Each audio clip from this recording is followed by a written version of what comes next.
Innallaha yuhibbul witra, Allah suka sama yang ganjil. Jawab salamnya sekali lagi ya Bu ya. Biar ibu pulang dari sini insya Allah dosa-dosanya rontok semuanya. Pulang dari sini insya Allah kenyang semuanya. Pulang dari sini insya Allah pada sehat semuanya. Pulang dari sini insya Allah gembolan berkat. Ada berkat ada? Orang ada ya? Oh makan ya. Saya baru datang orang baru ngopi dulu, kenapa dulu? Baru kali ini saya nyampe langsung suruh ceramah. Assalamualaikum warahmatullahi wabarakatuh. Waalaikumsalam warahmatullahi wabarakatuh. Alhamdulillah, terima kasih atas jawab salamnya. Mudah-mudahan hidup ibu-ibu tambah barokah, rezekinya semakin bertambah. Kalau rezekinya bertambah, yang tadinya ngontrak insya Allah bisa beli rumah, bisa beli sawah, bisa punya mobil mewah. Tahun berangkat ke Mekah, tawaf di Ka'bah, sa'i di Sofa Marwah, mabit di Musdalifah, melontar jumroh di Mina, ziarah ke Madinah, jalan-jalan ke Jeddah. Jangan lupa beli gamis yang murah-murah. Balik lagi ke rumah melihat keluarganya sakinah, amin, mawaddah, warahmah, anak-anaknya soleh-solehah. Syukur-syukur ada yang jadi ustadz ustadzah. Insya Allah kali aja ada yang jadi lurah. Allahumma, akhirnya matinya husnul khotimah. Allahumma amin. Alhamdulillah alladzi ahalla walladzi syar'a alaina bil khitan. Asyhadu an la ilaha illallah wahdahu la syarikalah wa asyhadu anna Muhammadan abduhu wa rasuluhu la nabiyya ba'dah. Allahumma salli wa sallim wa barik ala sayyidina wa habibina wa syafi'ina wa maulana Muhammadin wa ala alihi wa sahbihi ajma'in, amma ba'd. Majuan dikit katanya biar yang dalam kelihatan. Yang di dalam nggak kelihatan. Sini kali Pak Ustadz, sini kali. Tengah-tengah sini Pak Ustadz sini. Udah begini apa ngapa sih ya? Ini saya ngambil ini udah pas. Ibu bapak yang dimuliakan Allah, saya senang sekali. Kalau orang salah, saya udah beberapa kali kesini, bahkan hampir setiap hari dulu mah lewat doang. Alhamdulillah saya bisa bersilaturahim ke abang saya, Bapak Irwansyah Permana, Bapak RW kita. Alhamdulillah beliau awet muda, dari dulu segini-gini aja ya, giginya kan masih pada utuh. Masa orang jarang nyusu, orang pengen nyusu tidak mau bini. Oh kebanyakan nyusu, jangan-jangan pakai gigi palsu. Biasa kan orang kalau kebanyakan nyusu pada ucul loh giginya ya. Alhamdulillah Bapak RW kita sehat, kita doain sehat terus, panjang umurnya sampai hari kiamat. Aduh, bahkan dewek-dewek hidup ya. Beserta istri tercinta, ini doang kan ya? Alhamdulillah sehidup semati. Ya nggak punya, bisa di sini doang. Ya, nggak tahu di luar. Bercanda kok, bercanda. Ibu-ibu ustazah yang hadir di sini, majelis taklim dari Darussalam, majelis taklim dari Al-Mansuriyah, majelis taklim dari Asadariyah, majelis taklim dari Nur Iman, dari mana lagi? Yang alhamdulillah bisa hadir Bu. Insya Allah langkah ibu-ibu ke sini itu sebelum subuh, malaikat itu udah sergap banget nungguin ibu pengen keluar. Pengen keluar apa ya? Pengen keluar ke tempat pengajian. Makanya apa? Keluar dari rumah, ibu berangkat ke pengajian, itu langsung malaikat langsung ngerendongin sayapnya di atas kepala ibu. Alhamdulillah ibu kagak niat malaikat. Kalau ibu diperlihatkan malaikat, saya yakin orang jadi berangkat pengajian langsung bisa-bisa kencing di tempat begitu kira-kira. Karena apa? Dah nggak ada yang kuat melihat malaikat, sayapnya gelebarnya minta amplop ya. Ibu yang dimuliakan Allah,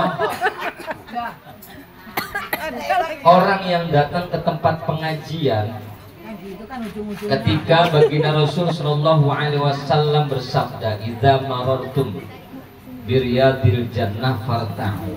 Kalau kalian ya melintas riyadul jannah, taman surga, maka farta'u, maka ambillah momentum di tempat pengajian itu. Jangan lewat aja, jangan cuma nengok doang, jangan cuma ngelongok doang, tapi datang ambil manfaat. Ibu datang aja, masya Allah manfaatnya udah banyak. Makanya kata baginda Rasul, "Mariyadul jannah." Sahabat bertanya kepada baginda Rasul, "Mariyadul jannah, ya Rasul, maksudnya taman surga itu bagaimana?" Maksudnya saya itu melintas ke taman surga itu model kayak apa? Fihi hilaqul dzikr, tempat di mana di dalamnya itu ada emak-emak kampung Kobak yang duduk sambil ngeriung begini di majlis dzikir, persis kayak di sini. Makanya ketika ibu pulang dari sini, betul dosanya udah diampunkan. Ini yang mengatakan hadis, Bu. Ibu tadi nggak sempat bikin sarapan buat laki ibu, belum sempat masak buat makan siang laki ibu. Ketika ibu minta ampun sama Allah, ntar pulang langsung nemuin nama laki, "Bang, maafin bang, saya belum bikin masakan buat abang. Nih saya bawa berkat dari Pak RW." Insya Allah diampuni dosa ibu. Lah orang ada berkat kan ibu bawa tas tuh. Itu udah pada habis tuh di piring. Emang gua kagak tahu. Ya. Ini ntar kita salah lama-lama habisnya salah. Ya gua paham banget orang kampung Kobak. Alhamdulillah. Ketika malaikat itu naik ke atas langit melaporkan pegawaiannya emak-emak di sini, lapor sama Allah, "Ya Allah, saya tadi habis dari rumah Pak RW, enggak taunya di rumah Pak RW ada pengajian. Pengajian apa? Selamatan cucunya Yunatin. Ngapain itu mama pada kumpul di rumah Pak RW ngaji? Diawali baca apa tadi? Tawasulan, terus apa lagi? Yasinan, tahlilan, terus juga muludan. Masya Allah. Apa yang mereka minta? Mereka minta mama orang kampung Kobak ini kepengen banget dosanya diampunin. Tadi ibu tahlil baca istighfar nggak, Bu? Baca astaghfirullahaladzim li wali walidayya walahum wali jamil muslimina wal muslimat wal mu'minina wal mu'minat. Sampai orang kampung Kobak yang kagak datang juga minta kita doain biar dosanya diampuni. Lalu apalagi malaikat mereka minta agar dimasukkan mereka semua nih emak-emak kampung Kobak ini ke surgamu ya Allah. Ibu minta surga, Bu. Ibu yang ada di sini minta surga apa kagak? Ibu yang di luar minta surga apa kagak? Minta surga semua. Enggak ada satupun yang minta dimasukin ke neraka. Semuanya minta dimasukin ke surga. Pertanyaannya, ibu mau masuk sendiri apa dimasukin? Ayo. Enakan masuk sendiri apa dimasukin, Bu? Dimasukin. Lah, enakan dimasukin, Bu. Lah kita masuk dewe, kita punya apaan? Amal kita emang banyak, gua tanya. Amal ibu banyak emang? Amal kita apaan? Gak ada yang bisa kita andelin. Sholat kita, zakat kita, apakah ada jaminan diterima? Belum tentu. Makanya enakan dimasukin ya teh, sehat teh. Iya. Ya, Bu, masukin. Ya udah, tahu paham dituntun. Kayaknya Pak RW habis acara ini langsung ini Masukin. dimasukin kamar Pak RW. Alhamdulillah. Ini salah satu keutamaan hadir di majelis pengajian, Bu. Gampangnya umat Nabi Muhammad mendapatkan kemuliaan dari Allah. Yang pertama datang ke pengajian. Ngapain ngaji?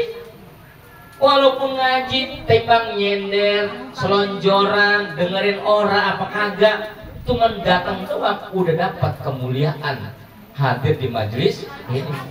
Makanya kata Allah bilang sama malaikat, malaikat emangnya orang-orang kampung Kobak udah pernah ngeliat surga saya? Belum pernah ya Allah.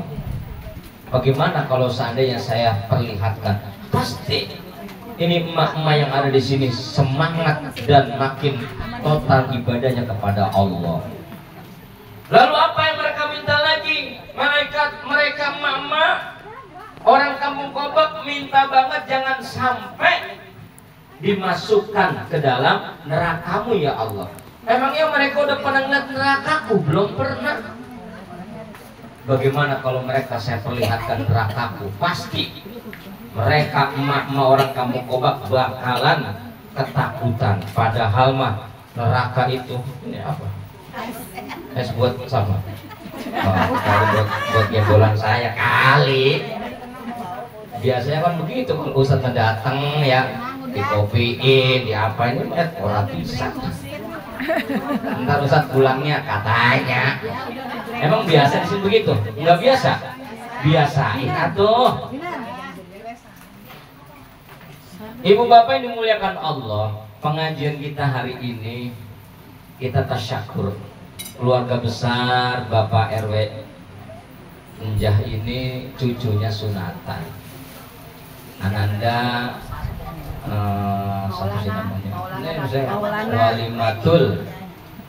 Lama banget khitan mau lana Rafif Akmal. Udah ketahuan bacanya. Maulana Rafif Akmal. Umur berapa kok bocah ya? 6 tahun. 6 tahun, alhamdulillah. Ya dia juga cucu saya juga berarti, karena bapaknya anak murid saya, bapaknya itu si siapa? Almarhum Firmansyah, anak murid saya dulu di madrasah. Sunat itu Bu, sunnatun lirrijal, al-khitanu sunnatun lirrijal wa mukrimatun lin nisa.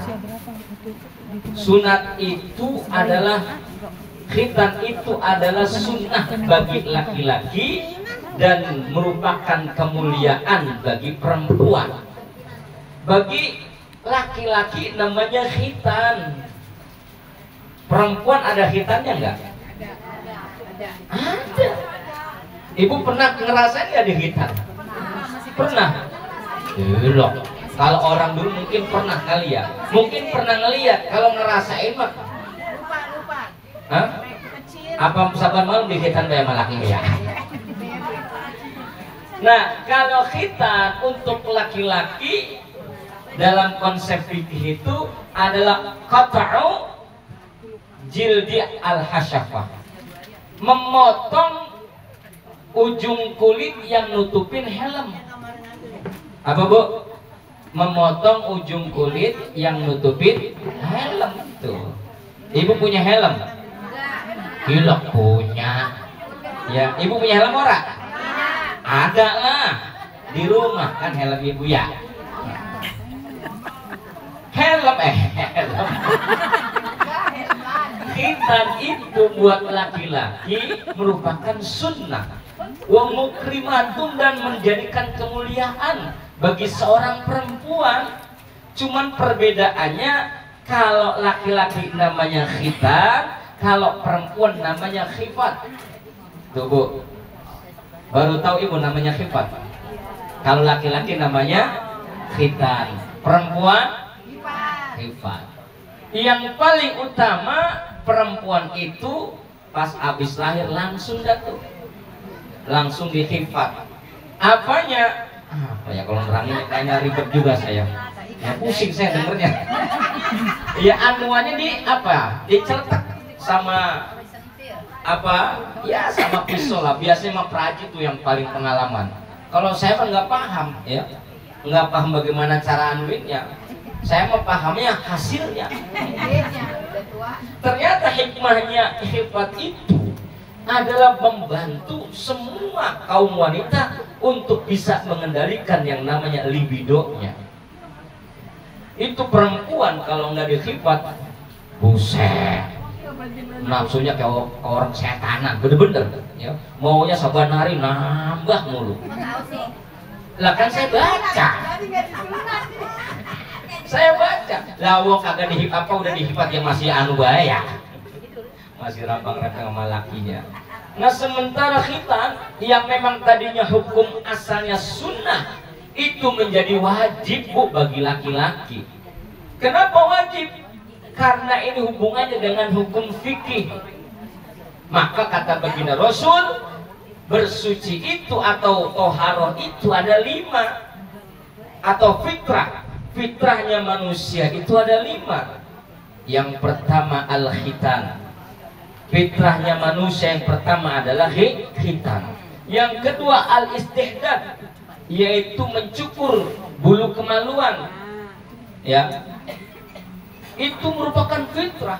Yang ketiga adalah mencukur bulu ketiak, pedicure, medicure, bulu ketek dicukur. Itu sunnah. Sunnah bu. Ya. Yang keempat adalah mencukur, menggunting kuku. Dan yang kelima adalah mencukur kumis. Ya. Ibu punya kumis? Nggak punya, usah saya punya berewok. Kumis buat laki-laki itu hukumnya sunnah dicukur. Ya, nggak perlu dikerok, dicukur. Dicukur. Itu fitrah manusia. Lalu yang namanya khitan itu sendiri ini menjadi wajib karena apa? Hubungannya dengan fikih bagi laki-laki tentunya.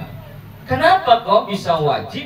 Karena kalau seandainya bu, si kuluk, kalau kita bahasanya kuluk tuh ya, kulit yang nutupin helm kan namanya apa bu? Kuluk. Si kuluk ini akan menjadi penghalang anak kita atau kita laki-laki ini menjadi suci. Syarat sahnya kita sholat itu harus bersuci, suci dari badan, suci dari najis, suci tempat, suci daripada hadas besar dan hadas kecil. Nah sementara kalau badan kita, tempat kita ada najis, maka sholat kita nggak bakalan sah karena ada najis. Makanya tuh ditetak tuh yang namanya kulupnya ya si otong itu. Makanya pas udah ditetak subhanallah jadinya ganteng banget bu, gerimis, dia nggak lancip lagi. Ibu resep kan lihat ibu? Orang pakai helm resep kan ibu ya? Iya, alhamdulillah ini karunia Allah. Ini kayaknya mama habis langsung pada mau pulang kali deh. Iya. Ibu yang dimuliakan Allah, maka kalau seandainya ada orang laki-laki yang sampai sekarang belum sunat, dia beragama Islam, maka wajib dikasih tahu untuk segera disunat.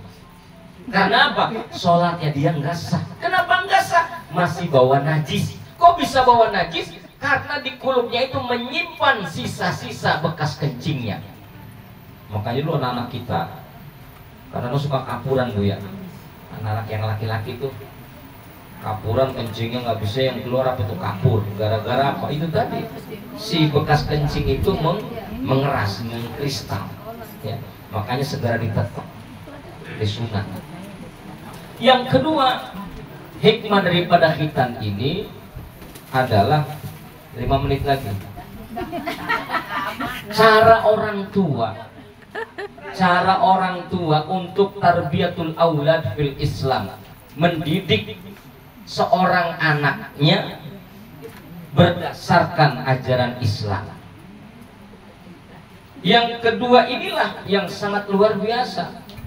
Bagaimana mungkin anak kita akan menjadi anak yang soleh atau soleha sementara orang tua tidak pernah mendekatkan putra putrinya untuk dekat kepada ajaran agamanya.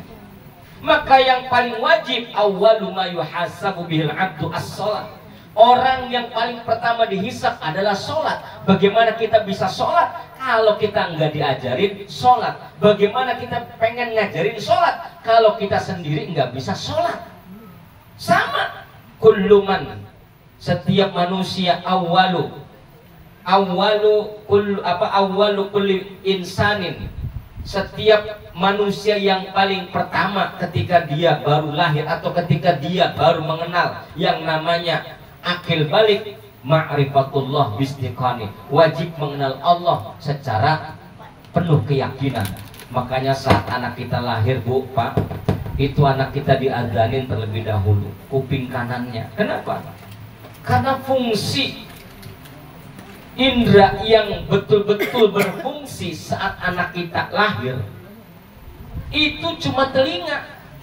Hati belum berfungsi, tangan belum berfungsi, mulut semua apapun rasa pun nggak berfungsi. Makanya anak bayi kalau apa-apa dikasih hidayah sama Allah. Hidayahnya nama hidayah fitri. Apa berupa apa hidayah fitri? Hidayah fitri berupa tangisan.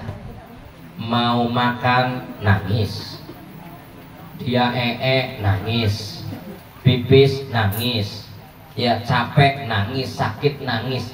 Dia nggak bisa ngomong, tapi Allah kasih hidayah. Hidayahnya tangisan. Itu hidayah fitri namanya. Nggak ada anak bayi yang baru lahir tiba-tiba makan nggak ada. Pasti semuanya pakai nangis semua. Makanya fungsi yang paling pertama, yang paling berfungsi anugerah Allah saat kita lahir adalah pendengaran. Disitulah orang tua yang cerdas langsung mengazani. Diazani itu kuping kanan. Allahu Akbar, Allahu Akbar, diazanin. Saat anak kita azanin, anak kita celanga celingu, ternyata baba saya lagi ngazanin saya. Suaranya didengar. Setelah diazanin dikomati kuping kiri. Apa artinya? Pendekatan seorang tua kepada anak yang baru lahir adalah dengan pendekatan agama, agar supaya apa? Tidak ada satu suara pun di dunia ini yang pertama kali didengar oleh anak kita kecuali lafdzul jalalah, yaitu lafaz-lafaz yang mulia dengan suara azan. Jangan sampai pas lahir ya disetelin lagu dangdut. Ya Allah, ada yang begitu. Pantas aja anaknya dikerakan. Naudzubillah min. Yang kedua, khitan ini mengarahkan kepada anak agar anak ini memiliki tanggung jawab, diajari sama orang tuanya. Nanti emaknya bilang sama anaknya, nak, kamu sekarang udah disunat ya, kamu harus menjalankan sholat. Walaupun anak kita belum balik misalnya, belum mendapatkan kewajiban, tapi saat umur 7 tahun orang tua wajib menyuruh anaknya untuk sholat. Kalau orang tuanya nggak nyuruh anak sholat saat umur 7 tahun, dosa orang tuanya. Kalau 10 tahun dia ninggalin sholat, orang tuanya wajib menegur dengan cara memukul. Tapi memukulnya tidak membahayakan, pukulnya pakai koran, suaranya keras tapi tidak menyakitkan. Jangan pernah nyakitin anak, jangan pernah nyakitin anak, apalagi apa yang ngejewer ya. Pukul aja pantatnya tapi jangan keras-keras ya. Ini sekarang anak bagaimana pengen ngikutin orang tuanya, sementara orang tuanya tidak menjadi contoh baiknya buat anaknya. Coba anak kita sekarang, Masya Allah, sekarang yang umur yang sekarang 6 tahun, 7 tahun udah pada pinter megang HP. Iya emang iya begitu. Orang tua sebagai apa? Sebagai filternya, sebagai pengendalinya wajib. Nah, kamu boleh megang HP, tapi nggak boleh lama-lama. Hari ini satu harinya 1 jam, boro-boro 1 jam. Ini masya Allah main bawa HP, tidur bawa HP, sampai ke WC HP dibawa. Nah, nggak boleh begitu lah. Lah orang bapak saya begitu, kalau ke WC bawa HP begitu katanya. Ya Allah, naudzubillah min dzalik. Dan terakhir, hikmahnya sunat kepada anak-anak kita agar anak-anak kita ini kelak menjadi anak yang soleh dan solihah. Ini penting. Ini penting. Tidak ada ajaran agama apapun yang sempurna sesempurna agama Islam. Sampai khitan pun diajarkan. Sampai khitan pun diberikan diberikan ilmu pengetahuannya bagaimana anak itu bisa menjadi sehat. Maka kita doakan buat cucunya Bapak RW Maulana Rafif Akmal ini jadi anak yang soleh, anak yang kelak menjadikan syafaat nanti buat orang tuanya yang sudah mendahuluinya, dan juga menjadi barokah buat keluarga yang ada di sini. Apalagi Bapak RW sama aja melihara anak yatim. Ya, orang yang paling kaya di dunia itu orang yang di dalamnya ada anak yatim diurus. Makanya Bu, kudu beruntung rumah ibu kalau ada anak yatimnya. Ya, karena apa? Keberkahan selalu berada di rumah itu. Apalagi kalau saban Jumat kepalanya dipegang, minta doa dari anak yatim, tong doain nenek ya. Ya, tong doain kakek ya. Minta doa, walaupun minta dibacain Fatihah, pegang palanya, kasih jajan gocek, seneng banget bocah. Ya, maka dari itu mari kita doakan mudah-mudahan si Rafif ini jadi anak yang soleh, bakti kepada kedua orang tuanya, dan kelak cita-citanya dikabul oleh Allah Subhanahu wa Ta'ala, dan hidupnya pada masa yang datang bermanfaat buat semua orang, buat keluarganya, dan menjadi harapan semua keluarganya, dan juga apa yang menjadi harapannya kelak dikabulkan oleh Allah Subhanahu wa Ta'ala. Amin Allahumma amin. Sholli wa sallim daiman ala mada